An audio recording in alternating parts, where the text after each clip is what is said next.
नमस्कार, मैं अशोक कुमार पांडे। स्वागत है आपका टीसीएच पर। हाजिर हूं इजराइल, फलस्तीन, लेबनान, ईरान, मिडिल ईस्ट और इसके बहाने सारी दुनिया की खबरें लेके। पिछले कुछ दिनों में अगर कोई सबसे बड़ी खबर मिडिल ईस्ट में आई है और सबसे ज्यादा चौंकाने वाली खबर आई है तो कतर और अमेरिका के बीच में जो समझौता हुआ है वो आई है। दरअसल देखें तो ये समझौता भी नहीं है। सीनेट में नहीं गए डोनाल्ड ट्रंप, कोई बहस नहीं हुई, कोई बातचीत नहीं हुई। एक एग्जीक्यूटिव ऑर्डर निकाला जिसको प्रेसिडेंशियल डिक्री कह सकते हैं, यानी सीधे सीधे कह सकते हैं कि अपने पर्सनल लेवल पर उन्होंने एक ऑर्डर निकाला और इस ऑर्डर में उन्होंने कहा कि अगर कतर के ऊपर कोई हमला होता है, अगर कतर की सॉवरेनिटी पर किसी तरह का कोई हमला होता है तो उसको अमेरिका पर भी हमला माना जाएगा। यानी अगर कोई कतर पर हमला करेगा तो वो अमेरिका के लिए दुश्मन होगा। ये मोटा मोटी उसका समझौता है। अब अगर आप याद करें तो अभी पाकिस्तान और सऊदी अरबिया के बीच ऐसा समझौता हुआ है और ये समझौता दुनिया में दरअसल नाटो का समझौता है। नाटो कंट्रीज जो है जिसमें अमेरिका, ब्रिटेन, फ्रांस, यूरोप की बहुत सारी कंट्रीज और टर्की शामिल हैं, इनके बीच में यह समझौता है कि इनमें से किसी एक मुल्क के ऊपर अगर कोई हमला करता है तो सारे मुल्क मिलके उसका मुकाबला करेंगे। यही वजह है कि यूक्रेन किसी भी तरह नाटो में शामिल होना चाहता था ताकि रशिया जो उसके ऊपर हमला कर रहा है वो पूरे यूरोप के ऊपर हमला माना जाए और यूरोप के सारे नेशंस मिलकर रशिया के ऊपर हमला कर दें यूक्रेन को बचाने के लिए। अब यह समझौता ट्रंप ने पर्सनल लेवल पर जाकर किया है कतर के साथ और कतर मिडिल ईस्ट का इकलौता नेशन बन गया है, इकलौता मुल्क बन गया है जिसके साथ अमेरिका का ऐसा समझौता है। सिक्योरिटी गारंटी तो वो देता है, सऊदी अरबिया को भी सिक्योरिटी गारंटी है, कुछ और कंट्रीज को भी सिक्योरिटी गारंटी है, लेकिन कतर के साथ जो यह समझौता हुआ है, क्यों हुआ है, इसको समझना बहुत जरूरी है। एक तो जो मैंने आपको बताया कि यह पर्सनल लेवल पे किया हुआ समझौता है, यानी ट्रंप के गद्दी छोड़ने के बाद अगर कोई नया राष्ट्रपति आता है, जो भी नया राष्ट्रपति आता है, तो जरूरी नहीं है कि वो इस समझौते को माने। अपने आप में यह भी बहुत बड़ी बात है। आखिर ट्रंप की कतर से इस मोहब्बत की वजह क्या है? मोटा मोटी ऊपर से तो यह लगता है कि जिस तरह से इजराइल ने हमला किया था उसके बाद बातचीत जब हो रही थी नेतन्याहू और ट्रंप की, तो नेतन्याहू को फोन पकड़ा दिया था ट्रंप ने कतर के अमीर को लगाकर और कहा था माफी मांगो। उसके बाद वो खबर आपने देखी ही थी कि नेतन्याहू ने माफी मांगी थी। तो एक ये ऊपर ऊपर लग रहा है कि जिस तरह से नेतन्याहू ने हमला किया था, कतर को ये गारंटी दी गई है कि इजराइल दोबारा हमला नहीं करेगा। ऊपर ऊपर तो यह बात लग रही है, लेकिन आखिर कतर से इतनी मोहब्बत क्यों है, इस बात को समझना बहुत जरूरी है। और उसके लिए आपको याद करना पड़ेगा कि ट्रंप जब आए थे मिडिल ईस्ट में, $200 मिलियन का जहाज गिफ्ट किया था कतर ने ट्रंप को, और यह पर्सनल जहाज गिफ्ट किया गया था जिसको इस्तेमाल कर रहे हैं इस समय डोनाल्ड ट्रंप। लेकिन इसके बारे में भी मैं आपको बता दूं कि डोनाल्ड ट्रंप ने कहा है कि जब मैं रिटायर होऊंगा, मेरे बाद जो राष्ट्रपति आएगा वो इसको यूज नहीं कर पाएगा। ये मेरा पर्सनल गिफ्ट है, इसलिए ये प्रेसिडेंट्स म्यूजियम में चला जाएगा। यानी ये जो गिफ्ट है वो अमेरिका के राष्ट्रपति को सिर्फ नहीं है, ये डोनाल्ड ट्रंप को है, उनको पर्सनल गिफ्ट है। आप कहेंगे इससे क्या होता है, थोड़ा आगे देखिए। ट्रंप साहब जो है कतर के अंदर अपना पर्सनल एक गोल्फ क्लब बना रहे हैं। पर्सनल मतलब खुद खेलने के लिए नहीं, ट्रंप की कंपनी वहां पर एक बड़ा गोल्फ क्लब बना रही है जिसमें इन्वेस्ट कर रही है। जाहिर तौर पे इस इन्वेस्टमेंट में कतर की गवर्नमेंट ने भी काफी पैसा लगाया होगा। इसके अलावा भी बताया जा रहा है कि ट्रंप के कई सारे पर्सनल बिजनेस को कतर स्पॉन्सर कर रहा है, यानी ट्रंप को पैसे दे रहा है। यानी ट्रंप का जो पर्सनल इंटरेस्ट है वो कतर में इतना ज्यादा है कि उसकी वजह से उन्होंने प्रेसिडेंशियल गारंटी दे दी है, एग्जीक्यूटिव ऑर्डर निकाला है कि अगर कतर के ऊपर कोई हमला होता है तो वो अमेरिका के ऊपर हमला माना जाएगा। अब क्या इसका उल्टा भी सही है? क्या अमेरिका किसी के ऊपर हमला करेगा तो वो कतर का अपने आप दुश्मन बन जाएगा? ये सवाल भी यहां पर उठता है जिस पर कोई बात नहीं कर रहा। ये सवाल इंपॉर्टेंट क्यों है? क्योंकि ये बात लगातार लग रही है कि अमेरिका और इजराइल मिलकर ईरान के ऊपर हमला करने की प्लानिंग कर रहे हैं। अब मान लीजिए कि अमेरिका और इजराइल ईरान के ऊपर हमला करते हैं तो क्या कतर खुद ब खुद इस जंग में शामिल हो जाएगा? क्या इस गारंटी के चलते कतर खुल के अमेरिका के साथ उस हमले में मदद करेगा? यह सबसे बड़ा सवाल है जो अभी फिलहाल सबके सामने है। हालांकि इस सवाल पर बिल्कुल बातचीत नहीं है, दुनिया भर के अखबारों में इस पे कहीं कोई जिक्र आप नहीं सुनेंगे। लेकिन जब भी इस तरह का समझौता होता है, अगर सऊदी अरबिया और पाकिस्तान का समझौता हुआ, तो उसका एक पक्ष यह है कि अगर इजराइल सऊदी अरबिया पे हमला करता है तो पाकिस्तान उसके साथ जाकर खड़ा हो जाएगा। तो दूसरा पक्ष यह है कि अगर पाकिस्तान और इंडिया की कोई जंग होती है तो सऊदी अरबिया को पाकिस्तान के साथ खड़ा होना पड़ेगा। तो कतर के ऊपर इजराइल अगर हमला करेगा तो कहा यह जा रहा है कि अमेरिका कतर के साथ खड़ा हो जाएगा। हालांकि आप में से जो लोग मिडिल ईस्ट की और ट्रंप की राजनीति जानते हैं वो इस बात को अच्छी तरह से जानते हैं कि ट्रंप बकवास जितनी भी कर ले, बातें जितनी भी कर ले, लेकिन अगर इजराइल ने हमला कर ही दिया तो ट्रंप खामोश होकर बैठ जाएगा, डायलॉग्स दे लेगा, लेकिन कभी भी इजराइल के खिलाफ अपने सैनिक नहीं भेजेगा, इजराइल के खिलाफ अपने हथियार नहीं भेजेगा। तो ये जबानी जमा खर्च ज्यादा है इस मामले में, असलियत नहीं है, ये कोई भी समझ सकता है। लेकिन वहीं इसके उलट अगर अमेरिका ईरान के ऊपर हमला करता है तो कतर को मजबूर कर सकता है कि खुल के हमारे साथ आओ, अपने हथियार भेजो, अपने सैनिक भेजो, अपनी जमीन दो लड़ने के लिए और ईरान के खिलाफ लड़ाई में हमारे साथ खड़े हो। और जो हालात हैं उसमें कतर इसको ना नहीं कर पाएगा।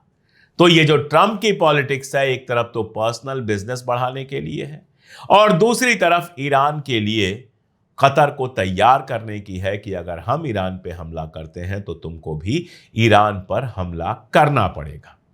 मैं बार बार ये बात कह रहा हूं, चाहे 21 पॉइंट एजेंडा गजा पे हो, चाहे कतर के साथ समझौता हो, चाहे टर्की को ज्यादा मोहब्बत दिखाना हो। आप देखिए टर्की को उन्होंने मोहब्बत दिखाई और उसके बाद टर्की ने क्या किया, ईरान के कुछ लोगों की जो प्रॉपर्टी थी टर्की में उसको फ्रीज कर दिया। क्यों? क्योंकि ईरान के ऊपर सैंक्शन लगा दिया गया है। तो टर्की का इंटरेस्ट इसमें ज्यादा था कि ईरान की संपत्ति जल्दी से फ्रीज कर दो ताकि अमेरिका खुश हो जाए।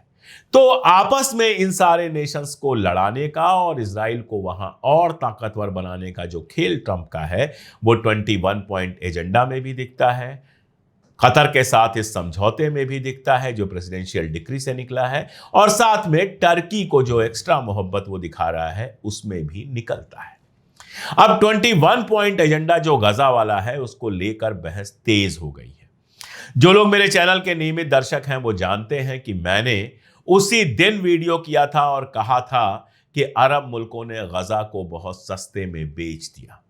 यह भी कहा था मैंने कि जो यह समझौता हुआ है ये वो समझौता नहीं है जिसकी बात हो रही थी। जो समझौते का मसौदा सामने आया है ये वो मसौदा नहीं है जिसकी बात हो रही थी, और ये मसौदा अगर लागू होगा तो मिडिल ईस्ट में शांति नहीं होगी, अमन नहीं होगा, बल्कि और ज्यादा जंगों के लिए रास्ते खुल जाएंगे। अब आप देखिए ये मसविदा आता है और सारे के सारे जो मुल्क हैं, मुस्लिम और अरब मुल्क, वो आगे बढ़ के तुरंत इसका समर्थन करते हैं। पाकिस्तान हो, सऊदी अरबिया हो, कतर हो, जॉर्डन हो, सब इसका समर्थन करते हैं और इसी सुर में सुर मिलाने लगते हैं हमारे नरेंद्र मोदी। 4 या 5 अलग अलग जबानों में ट्वीट करते हैं इसका समर्थन करने के लिए। लेकिन जैसा मैंने आपसे बार बार कहा कि गजा को लेकर चाहे पाकिस्तान हो चाहे बाकी मुल्क हो, जो थोड़ा बहुत बोल रहे हैं वो सिर्फ इसलिए बोल रहे हैं क्योंकि आवाम का प्रेशर है। जब यह मसवदा सामने आता है और अवाम के बीच में जाता है और अवाम इस बात को समझना शुरू करती है कि यह तो धोखा है, तब आप देखिए वही अरब मुल्क और पाकिस्तान अब कहने लगे हैं कि यह तो दूसरा मसविदा था। पाकिस्तान के जो विदेश मंत्री हैं इशाक डार साहब, वो कहते हैं कि यह वो मसवदा नहीं है जिस पर मुस्लिम और अरब मुल्कों ने सहमति प्रदान की थी, और अगर ये वो मसवदा नहीं है तो उस दिन इस मसवदे के आते ही आपका मुल्क और आपकी सरकार इसका समर्थन क्यों कर रहे थे। अब यही बात मिडिल ईस्ट के भी बहुत सारे देश कहने लगे हैं कि हमारा मसवदा तो कुछ और था, हमारे मसवदे में तो इजराइल को पूरी तरह से गजा से बाहर निकल आना था, गजा को चलाने की जिम्मेदारी फलस्तीनियों की होनी थी। यह तो नया मसवदा आ गया जिसमें ट्रंप भी घुस गए, जिसमें इराक का बूचर भी घुस गया, जिसमें इजरायली आर्मी कब बाहर आएगी गजा से यह तय ही नहीं हुआ। 50 साल तक अगर उसको लगे कि वो खतरा है तो 50 साल तक वो गजा के अंदर रह सकती है। ऐसा मसविदा सामने आ गया। अब मेरा सवाल यही है कि मसविदा तो उसी दिन आ गया था जब आप लोग कूद कूद के इसका समर्थन कर रहे थे और कह रहे थे ये बिल्कुल सही है, और अभी तक ऑफिशियली समर्थन ही कर रहे हैं। मैंने उस दिन भी कहा था कि पाकिस्तान हो, सऊदी अरबिया हो या यूएई हो या बाकी सारे मुल्क हो, अमेरिका के सामने ये इस तरह से दबे हुए हैं कि ज्यादा कुछ कर नहीं पाएंगे। इसलिए प्रेशर बनाया जा रहा है कि इस पर किसी भी तरह से समझौता करो और इसको जरा सा समझना चाहिए। देखिए, गजा की जो आवाम है ना, ठीक है, हम लोग यहां तमाम सारी बातें कर लेते हैं, समर्थन कर लेते हैं, कहते हैं कि बड़ी मजबूती से लड़ रहे हैं, लेकिन आप सोचिए, जिनका पूरा का पूरा 2 साल तबाह हो चुका है, बरसों की मेहनत से बनाए गए घर तबाह हो चुके हैं, बिजनेस तबाह हो चुके हैं, पढ़ाई तबाह हो चुकी है, सुबह उठते हैं तो नहीं जानते कि यह आखिरी दिन है या एक आध दिन और जीने को मिलेगा।